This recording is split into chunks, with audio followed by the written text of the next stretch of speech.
లేకపోతే వాడు తండ్రి కావచ్చు, వాళ్ళ బంధువులు ఎవరైనా కావచ్చు.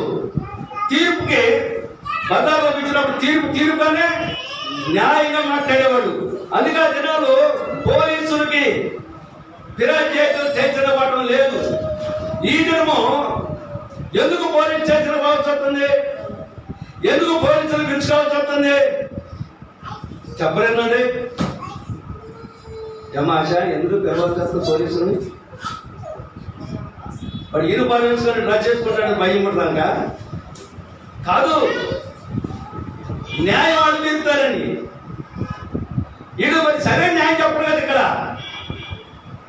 వీడు న్యాయం ఎలా ఉంటుందంటే వీళ్ళు అవకాశాన్ని బట్టి న్యాయం మాట్లాడుతూ ఉంటారు. ఇప్పుడు అది విస్తరించిపోయింది కనుక ఇప్పుడు పోలీస్ స్టేషన్ పోవాల్సి వస్తుంది. దేవుని స్తోత్రం. బాయ్ ఏరియానంత పెద్దోడు ఉంటే ఏదైనా పోలీస్ స్టేషన్ మరి ఆయన తీర్పు చేస్తాడంటే ఆ తీర్పు సరిగా లేదు. అలా ఆ తీర్పు సరైనది చెప్పే అవకాశం వాళ్ళు లేదు. ఎందుకంటే ముందు బాధ్యులకు బానిస అవుతున్నారు, ధనానికి బానిస అవుతున్నారు, ప్రజల బలం నుంచి ధరించి బానిసలు అవుతున్నారు. ఇవన్నీ వాస్తవం అనేది వాడు చెప్పినప్పుడు కూడా తప్పు కాదు. లేఖనాల్లో కూడా కొన్ని మాటలు ఇవన్నీ కూడా న్యాయ పరిపాలన అనేది లేదు. ఇంతకుముందు ఎవరైనా సరే భార్య అయినా, బిడ్డలైనా, తమ్ముళ్ళైనా, అన్నలైనా, ఏ బంధువులైనా ఉన్నట్టు న్యాయంగా తీర్పు చేసేవాడు. అప్పుడు అందుకనే పోలీసులు కోర్టు మనకు తక్కువ. దేవుని స్తోత్రం. అందుకని అప్పుడు పెద్దరాటి సినిమా తీసిన వారు కాదు. ఏం చేశాడు ఆయన? ఉన్నటువంటి వాళ్ళ కుటుంబంలో వాళ్ళైనా సరే ఎలివేట్ చేశారు. ఇలా చేయగలుగుతున్నారా? చేయట్లా. నువ్వేం చేసి సంపాదించా మాకెందుకు, ఇంకా డబ్బుంటే చాలు అది ఎట్లా సంపాదించినాడు ఆయన? అంత ధనం ఎక్కడి నుంచి వచ్చింది? కష్టపడిందా? పొలాల మీద పండించి తెచ్చుకుందా? ఉద్యోగం చేసి తెచ్చుకుందా? మరి ఎలా వచ్చిందంట ధనం? ఎలా సంపాదించారు? నువ్వు ఎంత సంపాదించే నాకు లెక్క కాదు, ఎంత సంపాదించిన లెక్క. దేవుని పిల్లల దేవుడు చూస్తున్నాడు. దేవుడు నేడను వరుగుంటే నీ బుద్ధిహీనత. వాడు ఎర్రివాడు, దేవుని దృష్టిలో వాడు పనికిమాలిన వాడు, దేవునికి వాడు ఇష్టమైన వాడు కాదు. దేవుడు లేడని బుద్ధిహీనుడు ఉన్నాడు. వాడు ఎంత మాత్రం కూడా వేరు చేయవాడు కాదు. దేవుని స్తోత్రం. వాడే ప్రపంచం అంతా కూడా ఆవరించి, ప్రపంచం అంతా కూడా ప్రజలను అప్పగారు పుట్టించి, మోసకరమైన ఆలోచన పుట్టించి, వ్యభిచారములకు, దొంగతనములకు, తాగుబోతనానికి, దోచుకునేదానికి, దొంగిలించడానికి వాడు విస్తరణ చేసి ప్రతి మనుషుడిని మోసం చేస్తున్నాడు. దేవుని స్తోత్రం. హల్లెలూయా. ప్రభునందు ప్రియులారా, దేవుని బిడ్డలారా, అందుకనే ఎక్కువగా బల్ల కింద చేయి పెట్టేవాడు ప్రజలు ఎక్కువ అయిపోయారు. చూడండి, మరొక మరి వాడు జ్ఞాపకం చేస్తాను. సామెతలు గాను 17 అధ్యాయము, సామెతలు 17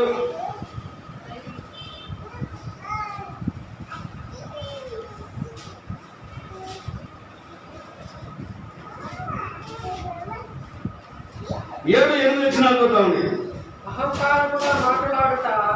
అహంకారముగా మాట్లాడుట బుద్ధి లేని వానికి తగదు. బైబిల్ అందరూ చేయాలి. మీరు ఆలస్యమైన బైబిల్ అందరూ తీర్చోడాలి. మరొకసారి జ్ఞాపకం చేసుకుందామని.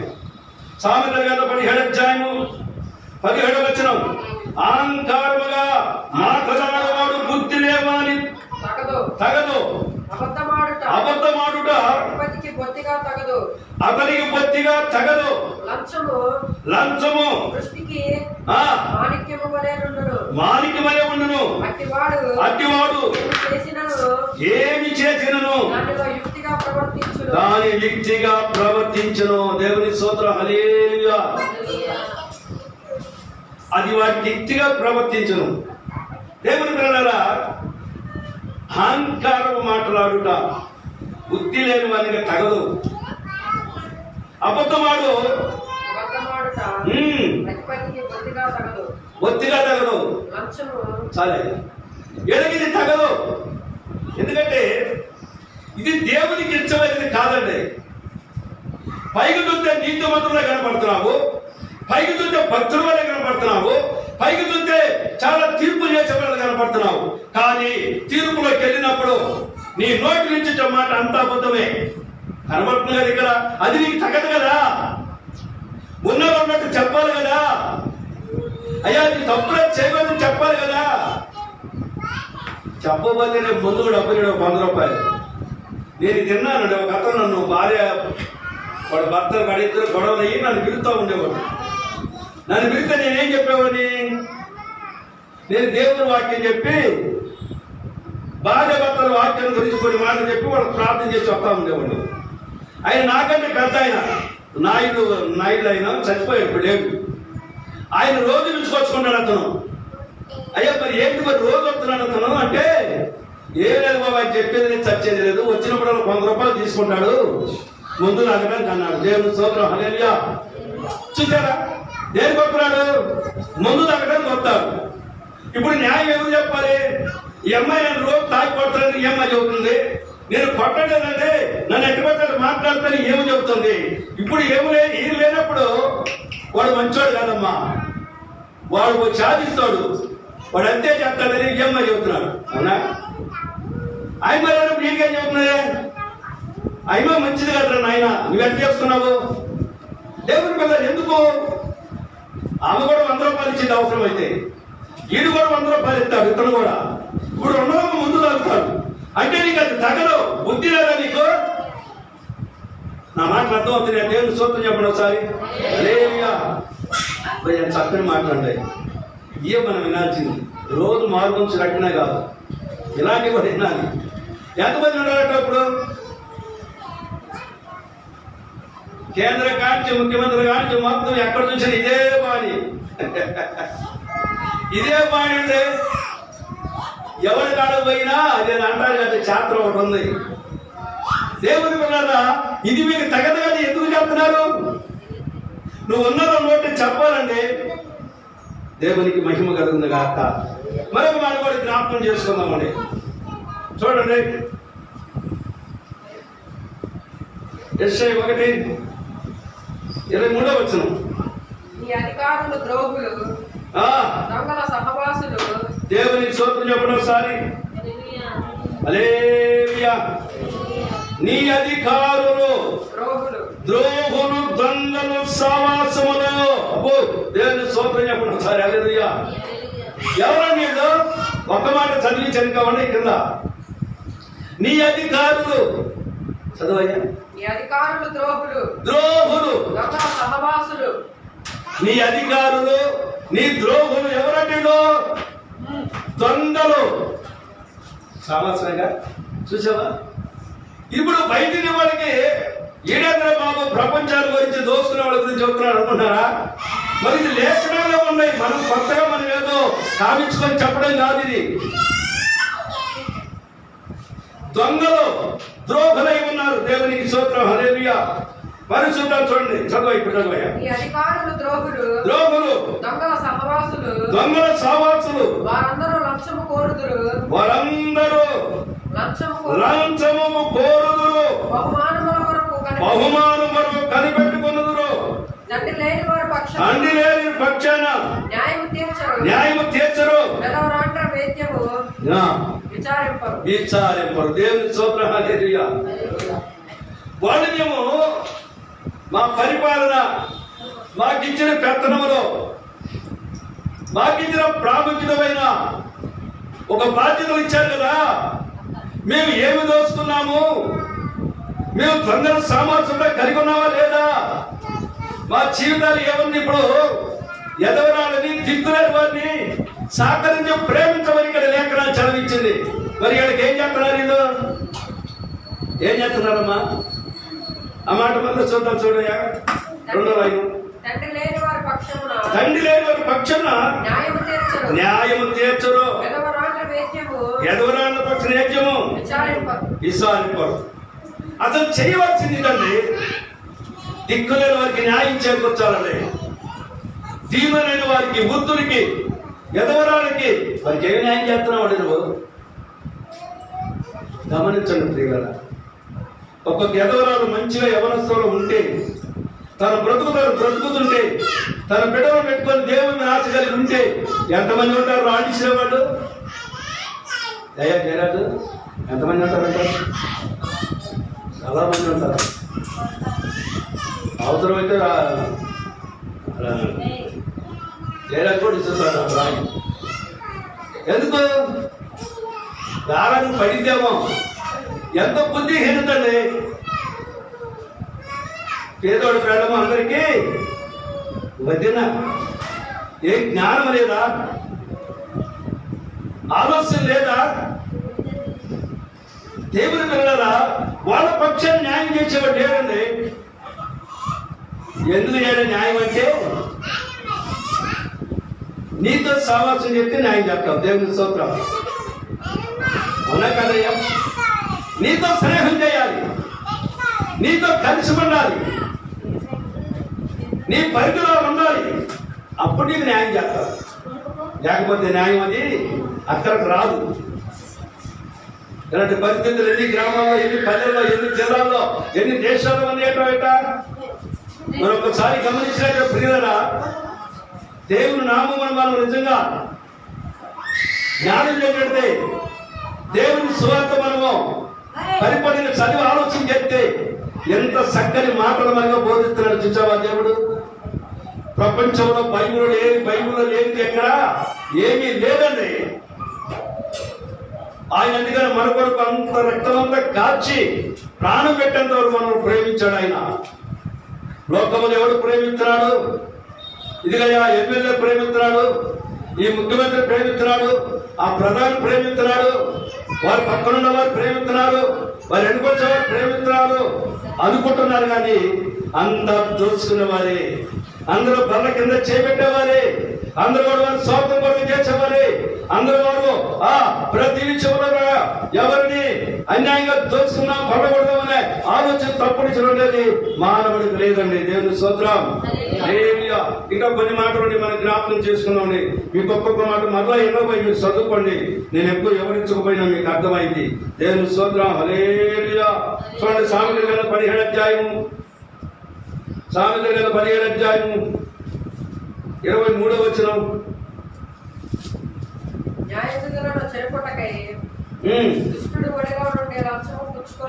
అబ్బా, దేవుని స్తోత్రం చెప్పండి సరే. హల్లెలూయా. న్యాయవిధులను చెరుపుటకై.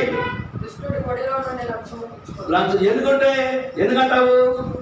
న్యాయం చెరపడానికి న్యాయం లేదండి. నీకు ఇచ్చిన ఆఫీసులో న్యాయం ఉండు, నీకు ఇచ్చిన పనుల్లో న్యాయం ఉండండి, నీకు ఇచ్చిన కుటుంబంలో న్యాయం ఉండు, నీకు ఇచ్చిన పెద్దలు ఏదైనా కానీ న్యాయంగా ఉండాలి. ఒక యవనస్తుడు ఒక ఆఫీసులో ఉద్యోగం చేస్తున్నాడంటే న్యాయంగా ఆఫీసు అది అభివృద్ధి చెంది బలపడి నీకు ప్రమోషన్ అవ్వాలి.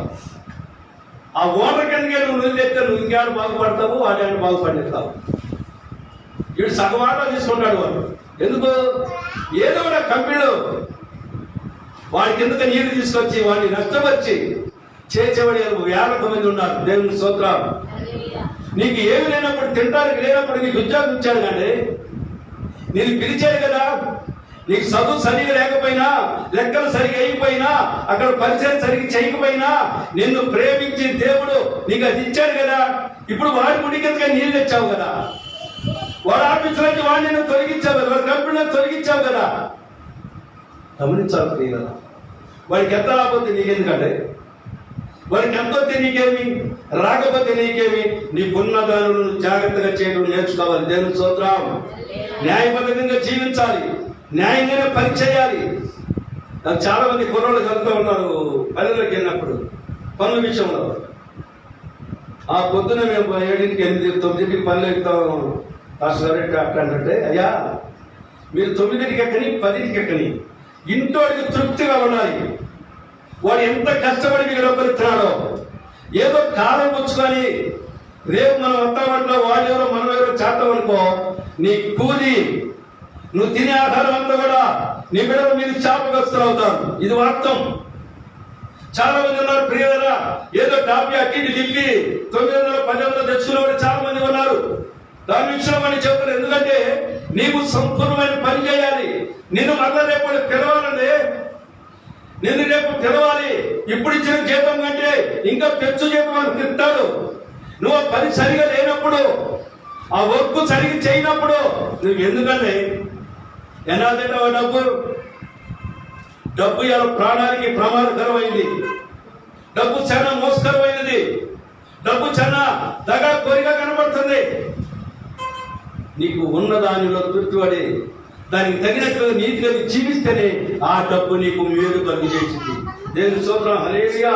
ప్రభునందు ప్రియులారా, దేవుని బిడ్డలారా మనం గమనించేటైతే ఆ మాటను మరొకసారి మనం జ్ఞాపకం చేసుకుందాం. చూడండి, అక్కడ కింద ఒక మాట రాసి చూడండి.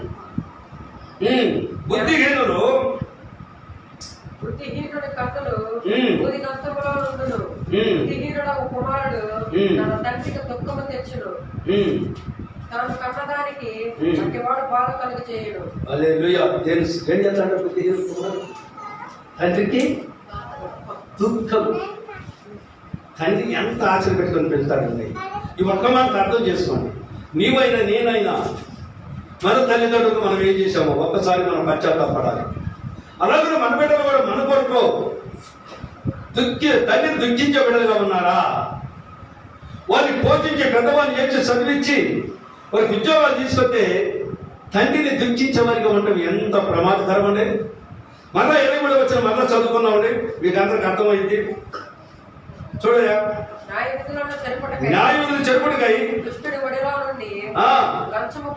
లంచములు పుచ్చుకొనును. వివేకము గలవాడి ఎదుటే ఉన్నది. బుద్ధిహీనుల కన్నులు బూది గంతములో ఉండును.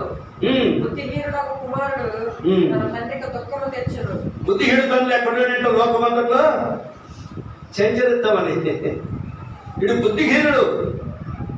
ఒకడు లేచిన కాంచి ఎవరికి అబద్ధం చెబుతావా? ఎవడు నాశనం చేద్దామా? ఎవడు ఎత్తకపోతే మనం ఏం మాట చెప్తే 100 రూపాయలు వస్తాయా? వాడు ఎలా పడగొట్టాలా? మనం ఏం చెప్తే బాగుంటుందా? వాడు ఏ రూట్లో పెడితే వాడు మనకి సహాయం చేస్తాడా? ఈ ఆలోచనలో బుద్ధిహీనత కలిగిన వారు రాత్రి అంతా పగలంతా ఇదే ఆలోచనలో ఉంటారండి. దేవుని స్తోత్రం. హల్లెలూయా. ఇది నా సొంత మాటలు కాదు ప్రియులారా, దేవుని లేఖనం నుంచి మనం చూస్తున్నాం. ప్రపంచంలో మనం చెప్తున్న వాక్యాల్లో ఇవన్నీ కూడా ప్రజలందరూ కూడా పాటిస్తే ఈ అరాచకాలు ఉండవండి, ఈ దోపిడీలు ఉండవండి, ఎక్కడైనా ఉండవండి. ఇవన్నీ కూడా ఎవరు చేశారు? యేసు క్రీస్తు మనకు చూపించాడు. దేవుడు లేఖల నుంచి 66 పుస్తకాల్లో ఎన్నో మనకి దివారాత్రులైన బోధించి వెళ్ళిపోయాడు. మనం పాటిస్తున్నామా? వాటిని పాటించిన వాడు ధన్యుడు. వాటిని నియోగించుకున్న వాడు మేలు పొందుకుంటాడు. ప్రభునందు ప్రియులారా, దేవుని బిడ్డలారా, నిజంగా దేవుడు మనకి ఎంతో శ్రేష్టమైన మాటలు ఇచ్చారు. మరొక మాట కూడా నేను జ్ఞాపకం చేస్తాను. చూడండి. హల్లెలూయా. హల్లెలూయా. స్తుతి మహిమ ఎల్లప్పుడూ పాడమా.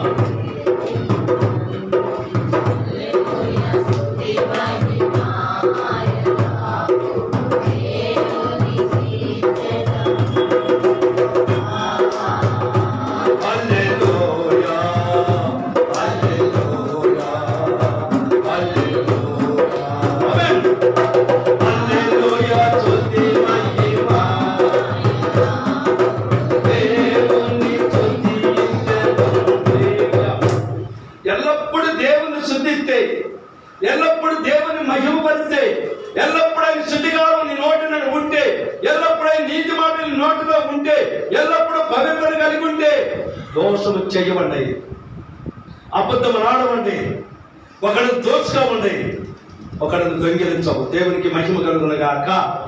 ఒకవేళ నువ్వు దొంగిలించామేమో, ఒకవేళ నువ్వు మోసం చేసామేమో, ఇంతవరకు దేవుని వాక్యం వినప్పుడు, దేవుని లేఖనాలు తెలియనప్పుడు, పాపములో చాపములో నువ్వు ఉన్నావంటే ఇంతకుముందు ఎవరు నీకు చెప్పిన వాళ్ళు లేరు. అలాంటి వారి పరిస్థితి మార్చుకున్నప్పుడు ఇక దాని జోలు నువ్వు పోకూడదని లేఖనాలు మనకు రాయబడుతుంది. దేవుని స్తోత్రం. హల్లెలూయా. చూడండి, ప్రసంగి గ్రంథము 7వ అధ్యాయం 7వ వచనం మనం జ్ఞాపకం చేసుకున్నామండి. ప్రసంగి 7:7. అన్యాయము చేయుట వలన జ్ఞానులు తమ బుద్ధిని కోల్పోతురు. ఏమైందంటయ్యా? అన్యాయం చేయించినాడు ఏమవుతాడంట? దాని బుద్ధిని కోల్పోయాను. అబ్బా, ఏదో వాడు ఆ పని చేశాడు, అంత నీతిమంతుడుగా ఉంటాడు, అంత బుద్ధిమంతుడుగా ఉంటాడు. అబ్బో ఈయనతో కూరుడు అనుకోలేదండి, ఈయనతో చండాలపడు అనుకోలేదండి, ఎమ్మాయితో మోసగా అనుకోలేదండి. చూడటానికి చక్కగా కనబడితే మాట్లాడదు సరిగా మెత్తగా ఉంటుంది కదా, ఈ పని చేసిందండి. ఇది వాడు బుద్ధిని కోల్పోయే పనులు. నిజం ప్రియులారా, పరిపాలన చేసే ప్రతి ఒక్కరు కూడా, పెద్దలు చేసే ప్రతి ఒక్కరు కూడా, ఆఫీసులో చేసే ప్రతి ఒక్కరు కూడా వాడు చూడటానికి చాలా మంచిగా కనబడతారు, చాలా చూడటానికి రమ్యంగా కనబడతారు, అన్ని విషయాల మంచి ప్రేమ కలిగినట్లుగా ఉంటారు. కానీ వారి బుద్ధి ఎలా మరి చదువుకున్నా చూడండి. అన్యాయము చేయటం వలన జ్ఞానమును తమ బుద్ధిని కోల్పోవుదురు. జ్ఞానమును తన బుద్ధిని కోల్పోవుదురు. అబ్బా చూడండి, అన్యాయం చేయబట్టే కదా నీకున్న బుద్ధిని, నీకున్న జ్ఞానము, నీకున్న ఆలోచన కోల్పోతున్నావు. లంచము పుచ్చుకొనుట చేత మనసు చెడును కార్యారంభము కంటే కార్యాంతము మేలు. దేవుని స్తోత్రం, హల్లెలూయా. అలంకారము గలవాడి కంటే శాంతము గలవాడి శ్రేష్ఠుడు. శాంతం గలవాడు శ్రేష్ఠుడు. అబ్బా, తొందర లేనివాడు, మంచిగా ఆలోచించేవాడు, మంచిగా గ్రహించేవాడు, దేవుని నామములో చాలా జాగ్రత్త నడవడికలో ఉన్నవాడు చాలా శ్రేష్ఠుడు అంటాడు. దేవునికి మహిమ కలుగును గాక, హల్లెలూయా. అన్యాయము చేయటం వలనే జ్ఞానులను తమ బుద్ధిని కోల్పోవుదురు. లంచములు పుచ్చుకొనుట చేతనే కార్యాంతము మేలు. ఆరంభించకంటే చివరిలో ముగించడం చాలా మేలు.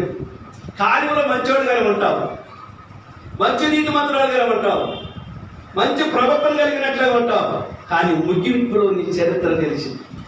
దేవునికి మహిమ కలుగును గాక. ముగింపు చాలా ప్రాముఖ్యం అండి. దేవుని పిల్లలారా, నిజంగా మనం దేవుని నామములో ఎలా ఉండాలి? ఈరోజు లేఖనాలు చదవెత్తని మన జీవితాలను మనం బ్రతుకుని బాగు కావాలంటే ఏం సంపాదించాలని అడిగితే ఏం చెబుతారయ్యా? ఏం చెబుతారు? ఎంత సంపాదించావు, ఏం సంపాదించావు అంటారు కదా, అవునా కదా? గమనించాలి. ఏం సంపాదిస్తున్నాం మనము?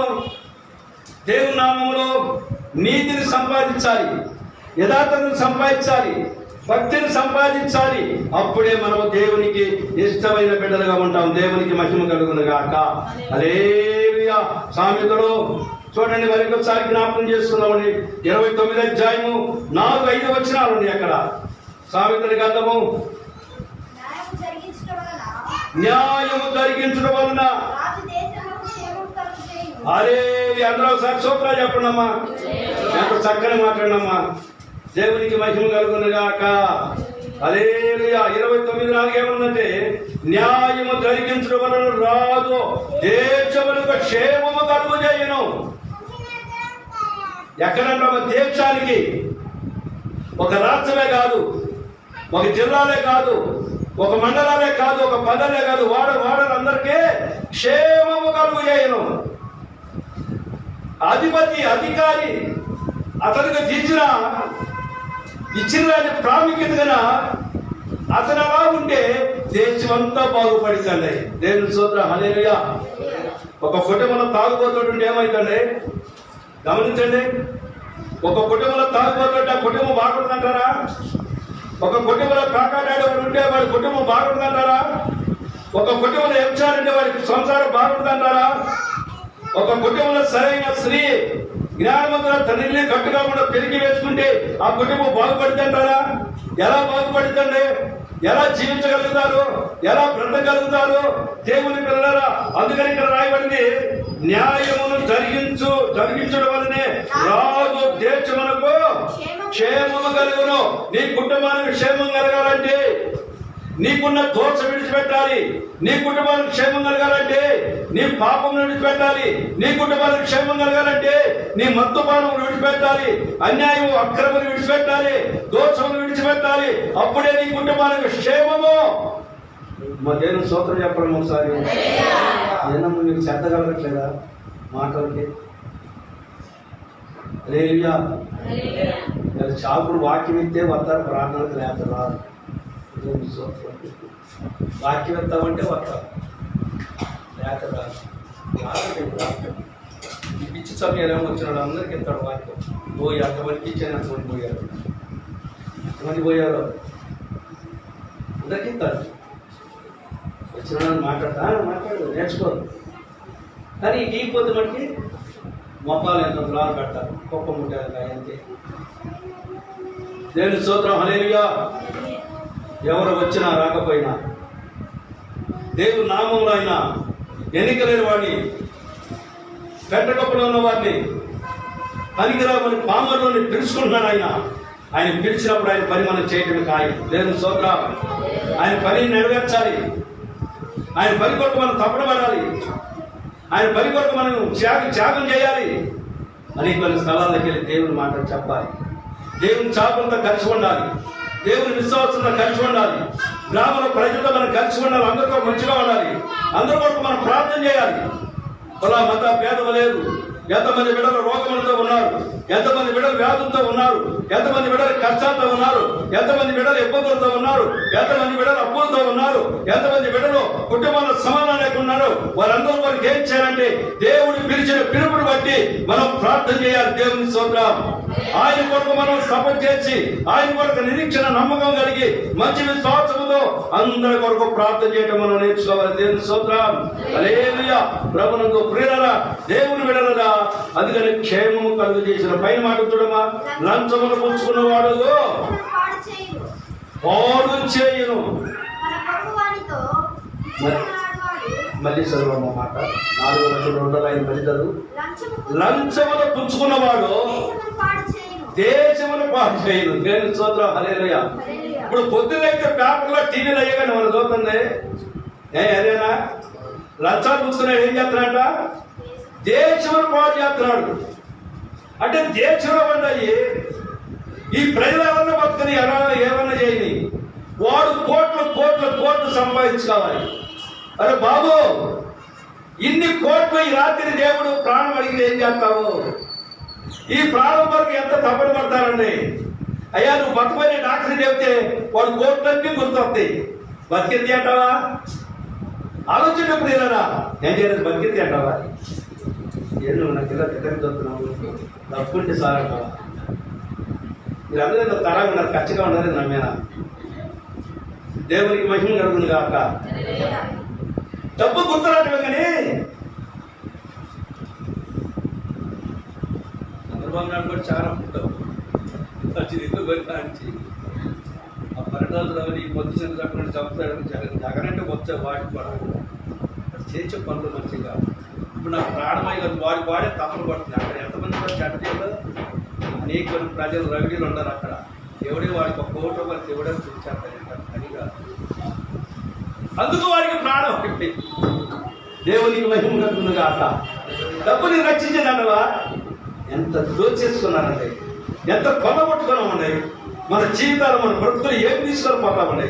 నిజం ఒక్కొక్కసారి బాగా జనం దగ్గర మన కోమల కప్పు, ఇక నా పని అయిపోయిన బాబు, నా పిల్లలు జాగ్రత్త, ఇదిగో అక్కడ బంగారం ఇక డబ్బులని అట్లా ఉండవాడు. దేవుడు ఏమి చెప్పడు అనుకో, ఎట్టగాడు పారాయణరా బాబు అంటారు అంతే కదా. గట్టిలేకపోయింది పారాయణరా చేసేది ఏముంది, కానీ నేనేం సంపాదించలేదు కదా. దేవుడి పిల్లల నిజంగా దేశమును బాగు చేయాలంటే ఎంత కష్టమని. అందుకని ఇక్కడ అన్నాడు న్యాయము కలిగించడం వల్లనే రాదు దేశములకు క్షేమం కలుగు చేసను. లంచములు పుచ్చుకున్న వాడు దేశమును పాడు చేయను. దేశం లంచమే కాదండి, ఎక్కడైనా లంచములు తీసుకునేవాడు. గవర్నమెంట్ హాస్పిటల్ ముందు వాళ్ళ జేబులు నిండిపోయాయి. రూపాయలు ₹100 ఇచ్చినప్పుడు ఏటుకాడండి. ఇలా అందరూ ఏమయ్యారు? కొంతమంది దేని స్థితిలో ఉన్నారు, అడుగుతున్నారు. ఇప్పుడు లేవయ్యి, జేబులు నిండిపోయాయి. మళ్ళీ జేబులు సొంతం వేసుకొని మళ్ళీ ఆ గెలికాడు మళ్ళీ జేబులు నిండిపోయి. తెచ్చలేదు, నాకు మనం తెలుసు. దేవుని స్తోత్రం, హల్లెలూయా. లక్షలు లేవయ్యా నాయన, లేకనే మేము గడపడప్పుడు లేకపోతే పావయ్యా, డబ్బులు ముందు ₹2 ఇచ్చి పో అనేవాడు. అవును కాదు ఏదైనా లేకనే కానీ గవర్నమెంట్ పని చేసింది. దేవుని పిల్లలారా, నేను ఒక చిన్న మాట చెప్తాను. నా కొడుకు హాస్పిటల్లో ఉన్నప్పుడు మా ఇవే శబాబు వాడి గేట్ కూడా ఒక ముసలాడు నన్ను ఎప్పుడు బాగాలేడు. గవర్నమెంట్ హాస్పిటల్లో ఎన్ని గదులు ఉన్నాయి, ఎన్ని సందులు అన్నీ నాకు తెలుసు. నేను అడుగు నుండి వచ్చి కాడపోతే ఒరే కాలాసుడు ఎటు వచ్చేవాడు నువ్వు అనేవాడు. డబ్బు లేదు కాబట్టి డాక్టర్ని కూడా వచ్చాను. నేను నమ్మితే నమ్మడం లేకపోతే దేవుని స్తోత్రం. ఎందుకంటే అలా పోట్లాడు ఏమనేది, అయ్యా నన్ను చంపుతా దేవుడు ఒకటి ఇంగ్లీష్ చేస్తున్నాడు అని. ఎందుకు మన కాడ లేకనే. వాడి రూపాయి అయితే మంచిదే, వాడు చేసే డ్యూటీలో వాడు సంపాదించుకున్నాచ్చు. లేవు కదా, లేకనే గవర్నమెంట్ హాస్పిటల్ వచ్చింది. లేక లేనోడే కండి. ఇప్పుడైతే డబ్బుని బాగా చూస్తున్నారు. ఇంతకుముందు అందరూ లేనోడే వచ్చేవాడు. దేవునికి మహిమ కలుగును గాక. దేవుని కలుగునారా, లంచమును పుచ్చుకునేవాడు దేశమును పాడు చేయను. 5వ వచనం, తన పొరుగు వారితో ఇచ్చికొనవాడు వాడు వానిని పట్టుకొనడుగా వలవేవాడు. దుస్థితి మార్గములను పోరులను ఉంచబడిన కదా. నీతిమంతుడు సంతోష జ్ఞానములను చేయును. నీతిమంతుడు పేదల కొరకును న్యాయము తీర్చును. అబ్బా దేవునికి స్తోత్రం.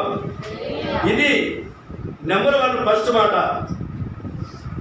నీతిమంతుడు అంటే ఇప్పుడు దాకా జరిగినవన్నీ కూడా అవినీతిలో కూర్చోబోయి ఉన్నాయి, అవినీతితో కప్పుకొని ఉన్నాయి. ఇప్పుడు నీతిమంతుడు ఏం చేస్తున్నాడంట? న్యాయం తీర్చను. ఇదిగో ఎదవరాలైనా సరే, దిక్కులేని వాడైతే దిక్కులేని ఆడుకుంటారైనా సరే, పేదవాడైనా సరే న్యాయము తీర్చుతాను. దేవుని స్తోత్రం. హల్లెలూయా. ప్రభునందు ప్రియులారా, దేవుని బిడ్డలారా, నిజంగా ఎంత శ్రేష్టమైన మాటలండి. ఒకటి 2 మాటలు చూసి మనం సమయాన్ని గురించుకుంటాం. యెషయా 45 అధ్యాయం 13 వచనం. యెషయా 43, 45, 13. నీతిని బట్టి కోరేషును రేపితిరి, అతని మార్గములన్నీయు ధారాళము చేసేదను. మరొకసారి చూద్దాం, చూడండి మాటను. మరి 45, 13. నీతిని బట్టి కోరేషును రేపితిని, అతని మార్గములన్నీ సారాళము చేసేదను. అతడు నా పట్టణము కట్టించును. క్రయధనము తీసుకొనకయో లంచము పుచ్చుకొనకయో. దేవుని స్తోత్రం. హల్లెలూయా. ఈయనెవరు? నా నీతిని బట్టి చేసేవాడు. బాగా అర్థం చేసుకోవాలి ప్రియులారా. నేను ఇతరు పక్షాన్ని నీతిగా చేపిస్తున్నాను. ఇతడు లంచాలు తీసుకాడు, ఇతడు మోసం చేసేవాడు కాదు, ఇతడు అన్యాయం చేసేవాడు కాదు. నాది ఏదైనా కానీ నా పనిని సంపూర్ణంగా చేసేవాడు. అందుకని కింద అయిన మాట చూడ మాట్లాడదు. చదవయా. తీసుకొనకయో లంచము పుచ్చుకొనకయో. అబ్బా దేవుని స్తోత్రం. హల్లెలూయా. అంటే అతను నీతిని బట్టి విడిపించాడు. లోకరీతిగా ఇశ్రాయేలు ప్రజలు ఎవరినైతే వెలివేశారో అతని చేత దేవుడిచ్చిన నీతిని చేత లంచాలు తీసుకోకుండా, మోసం చేయకుండా, దగా చేయకుండా ఆయన విడిపించను. దేవుని స్తోత్రం. హల్లెలూయా. ఎవడే కొద్దిగా గుంటూరు పోయి రావాలి, పని ఉంది నీతో, గత నువ్వు ఏదైనా సహాయం చేయాలి, నువ్వు మాట్లాడి నీకు అన్నీ తెలుసంటే నాకేం చెప్తావు?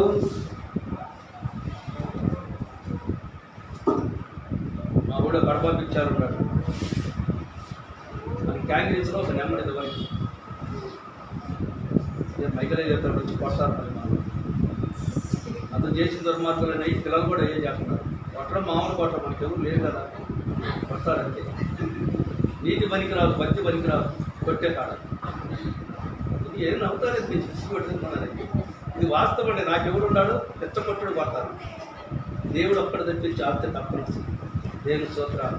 ఆయన రమ్మంటే ఆయన కాళ్ళు దేవుడు నత్తనమైన ఆటో తీసుకున్నా అంటాడు.